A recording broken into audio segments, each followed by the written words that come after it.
It's funny how we often think of gaslighting as something that happens in movies or in the pages of a thriller novel, a dramatic twist where the villain manipulates the hero into doubting their own sanity. But in reality, it's often much more subtle, creeping into our lives like a shadow that we can't quite shake off. It's a slow burn, a gradual erosion of trust in oneself, and it can happen in the most intimate of relationships, the ones we hold dear. You might not even realize it's happening until you're deep in the fog, questioning everything you thought you knew about yourself. So let's talk about some sneaky signs of gaslighting in relationships, those little red flags that flutter in the breeze, almost imperceptibly, until they become a storm. First, there's the classic denial. You know the type. When you bring up something that happened, something that hurt you, and the other person looks at you with wide eyes, as if you've just suggested they dance on the ceiling. That never happened, they say, or you're imagining things. It's infuriating, isn't it? You're standing there, heart racing, feeling the weight of your memories, and they're just brushing it all away like it's nothing. It's as if they're trying to rewrite history, and suddenly you're left questioning your own recollection. Did it happen? Am I losing my mind?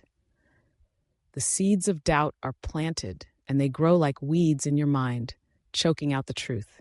Then there's the blame game. Oh, how insidious this one can be. You find yourself in a conversation about something that went wrong, and instead of taking responsibility, they twist it around until you're the one apologizing. If you hadn't done that, I wouldn't have reacted this way, they say. And just like that, the focus shifts. You're left feeling guilty for something you didn't even do. It's a masterclass in manipulation, and it leaves you feeling like you're walking on eggshells, constantly trying to avoid the next explosion. You start to wonder if you really are the problem, if maybe you just need to change a little more to keep the peace. But the truth is, it's not you. It's them. Next comes the emotional roller coaster. 1 minute, they're showering you with affection, and the next, they're cold as ice. It's dizzying, and you find yourself chasing after their approval, trying to figure out what you did wrong to deserve the shift.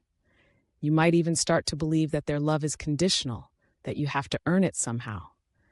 This push and pull can leave you feeling exhausted, like you're constantly trying to solve a puzzle with missing pieces. You're left questioning your worth, wondering if you're lovable at all. It's a cruel game, and the stakes are your self-esteem. Another sign is the way they dismiss your feelings. You might express sadness or frustration, and instead of validating your emotions, they wave them away like pesky flies. You're too sensitive, they say, or you're overreacting. It's as if your feelings are an inconvenience to them, something they can't be bothered to deal with. You start to feel like your emotions are a burden, and you might even stop sharing them altogether. You bottle everything up, convinced that it's easier to keep the peace than to risk another dismissal. But in doing so, you lose a part of yourself, the part that deserves to be heard and understood. Then there's the isolation. It's subtle at first, a comment here and a suggestion there. Why do you need to hang out with them? They don't really care about you, they might say, or you know I'm always here for you, right? It starts to feel like they're the only one who truly understands you. And slowly, you begin to distance yourself from friends and family. It's a gradual process, and before you know it, you're alone in a bubble of their making. You might think you're doing it for love, but in reality, it's a tactic to control you, to keep you from seeking support or validation from others. And when you're isolated, it's easier for them to manipulate you, to make you feel like you're the only one who's wrong. Let's not forget the constant questioning of your reality. You might find yourself in a situation where you're trying to explain something that's bothering you, and instead of listening, they turn it around. Are you sure that's what happened? They ask. Or maybe you're just being paranoid. It's like they have a built-in radar for your insecurities, and they use it to keep you off balance. You start to feel like you're living in a funhouse mirror, where everything is distorted and you can't trust your own eyes. It's a terrifying place to be, and it can leave you feeling utterly lost. Another sneaky sign is the way they use your vulnerabilities against you. They know your weaknesses, your fears, and they exploit them with surgical precision. You're not good enough, they might say, or you'll never find someone who loves you like I do.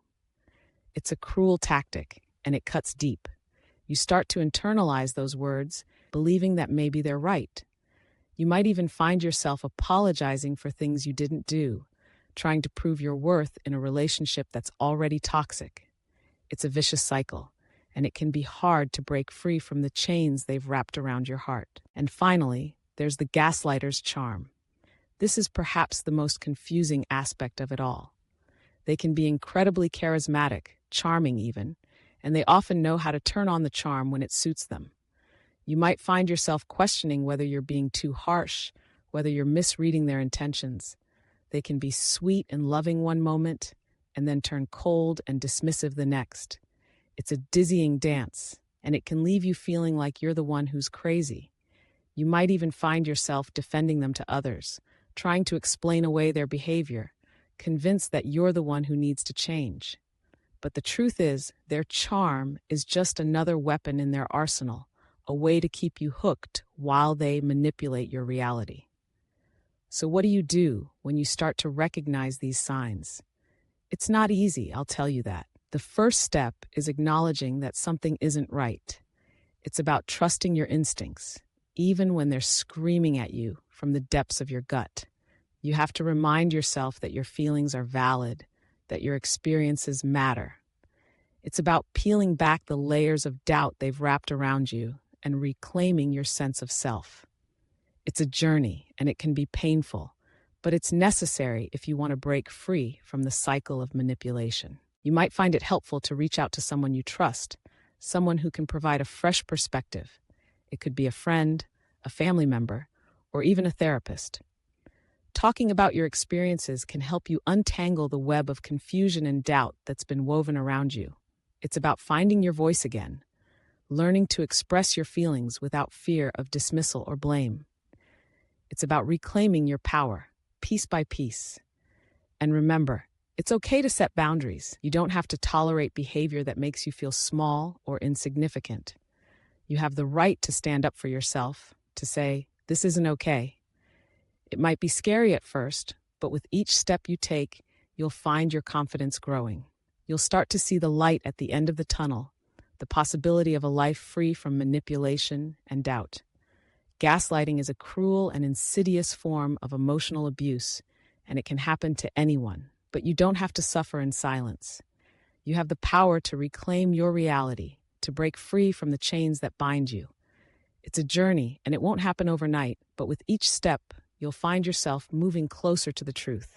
And that truth is that you are worthy of love, respect, and understanding.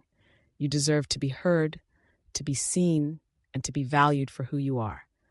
So take a deep breath, trust yourself, and remember that you are not alone. The path to healing may be long, but it's a path worth taking.